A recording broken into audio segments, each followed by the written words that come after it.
So this experience really changed how I raised my kids. The first way it really changed is I really wanted them to learn how to trust their inner voice, which as a parent seems very odd, right? Because what does a 2-year-old know? What does a 4-year-old know? My kids were 2 and 4 when I got sick. But it's not about whether or not they go to bed on time. There's a healthy structure in a home that we go to bed on this time, we eat this food. That's not what's up for discussion. It's in the in-between places that are they actually doing what they love? Am I forcing them to do things they don't love? Am I forcing my ideas onto them? Do I have pride about how they turn out?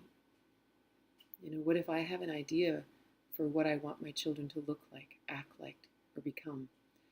That one's a real toughie because we're told that we need to mold our children into, I don't know, whatever it is we're supposed to mold them into, either rebels or upstanding citizens.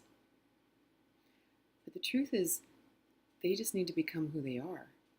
And we actually have no idea who they are any more than I knew who I am, or know who I am, or what I'm doing next, right? So all of a sudden you have this 4-year-old child in front of you, and you don't know who they are, what they should become, what kind of education they should have. We don't know, because we don't know their journey, we don't know their karma, we don't know anything about them. So then suddenly, all we become is sanctuary for them. And this was a huge shift for me. I was always an open-hearted person and loving, but to actually delete my brain out of my parenting and to actually go, you know what?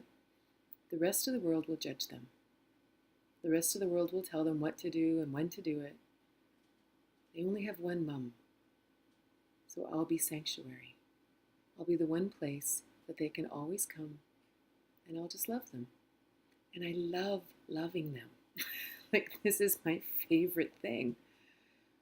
And so it changed everything, because then suddenly they were allowed to grow however they were meant to grow. I don't know what they are. I don't know if they're a birch tree or an oak tree. I have no idea. But if my brain says, oh no, I want an oak tree, and I make my birch tree into an oak tree,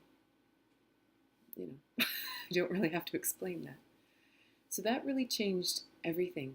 So what I really wanted was that, okay, I'm going to forget the birch tree analysis, but I wanted my children to grow exactly as they were meant to grow, which meant that they had to be able to listen within and actually trust their own truth.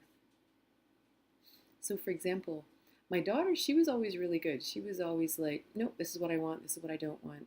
She was very clear. My son wasn't so clear. He was a pleaser like me.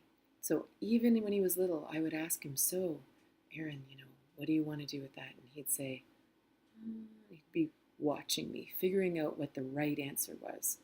And of course, I was just coming off of illness. And the last thing I wanted was my children following in that footstep, right? Like, I did not want them ending up sick like me and having to heal from something, heart disease, cancer, whatever. So I really, really wanted them to follow their heart. Well, my son had stomach issues. Like, whenever anything would go wrong, he'd get a stomach ache. And so I would say to Aaron, do you want to do this? And he would look at me and I'd say, what does your stomach want? And he'd say, oh, my stomach doesn't want to do it at all. And then he would know that the answer was no. Even if his brain said, man, this is not going to be the popular choice, he would know that no, he didn't want to do it. So that was one huge thing that changed in how I raised my children. Another one is I let them have bad days. Before I was sick, if they were having a bad day, if they woke up grumpy or crying or whatever, assuming they weren't teething or something, I would bend over backwards trying to fix it. I would bake cookies. Oh, do you want to have a friend over? Do you want to do this? Do you want to do that? But then when I got sick, I realized that sometimes I'm just sad. Sometimes I'm grieving. Sometimes I just wake up on the wrong side of the bed and I just need a quiet day. I don't want to be social. I don't want to talk to anybody. And that's okay. We don't have to be on all the time. And neither did my kids. If they wake up and they're grumpy, they don't get to take it out on anyone, right? No one has to pay for your bad mood. It's just yours. But that's okay. It's like, not feeling good? No, I really feel sad today, or I feel, it's like, cool. So what do you want to do? Want to just read, color, hang out, And if they say, I'd love to bake cookies, and that's possible. I'm terrible at baking cookies, but all comes out in one great big cookie, but regardless. But it really changed that because, I don't know, it's like I didn't have to impose that on them anymore because I didn't have to be happy all the time.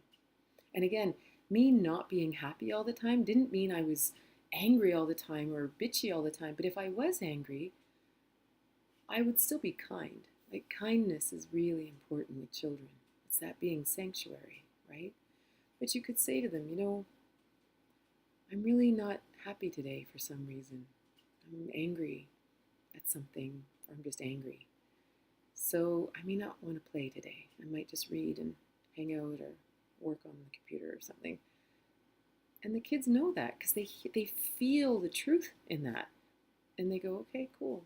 And if they don't say, okay, cool, you repeat yourself and you say, I really mean it. You can still be kind. You don't have to yell and scream. It's just I really mean it. And you just really speak the truth. Or you're sad. And you go, I remember at one point I was learning how to feel my emotions. And this was very new for me because I didn't want anyone to know that I was sad. I didn't want to burden anyone. I definitely didn't want to burden my children. And I remember one day the kids were fighting, really important stuff, like, he touched me. No, he didn't. No, I didn't. He's got my doll, like just what you want to hear when you're having a bad day. And one thing I did notice, I swear that my kids fought like that when I was lying about my emotions. When I was actually sad but pretending to be happy, it's like the dissonance between my truth and what I was expressing, it's like they filled in the gap or something. But as soon as I was honest, it's like everything just went And so I was upstairs in the farmhouse. The kids were battling back and forth about, whatever. And I just broke. And I had a big laundry basket full of laundry under my arm. And I looked at them and I just sort of, slid down the wall and I just started crying. And my son toddled over to me and he looked at me and said, "What's wrong, Mommy?" And I said, "I'm so sad." And he says, and then he slid down the wall beside me like I did. And he goes, "I know, I get like that too." And I don't know, everything changed after that. It was like everyone was allowed to be sad. We were allowed to be angry. We were allowed to be happy. We were allowed to be anything. No one was going to fix you or change you. Again, no one's allowed to pay for your anger or your sadness. Just because you're sad doesn't mean you get to hit your sister or be snappy or short. But you're allowed to be sad, and everyone will respect that. So those are really probably the two biggest ways that changed how I parented after that. And really it all came out of me honoring it in myself, really being sanctuary for me, speaking my truth. It was easy to be sanctuary for my children. And really honoring my own feelings and my own emotions allowed my children to honor their feelings and their emotions. And honestly, it created such an incredible bond between us and a trust that, I tell people, like, to this day, my kids and I, we've never fought. There's nothing but love there. And I know this isn't possible with all children in all circumstances.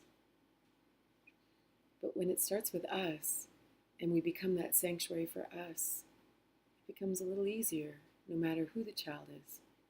And when we honor our own emotions and our own truth, it becomes easier to honor that in our children and everyone else around us.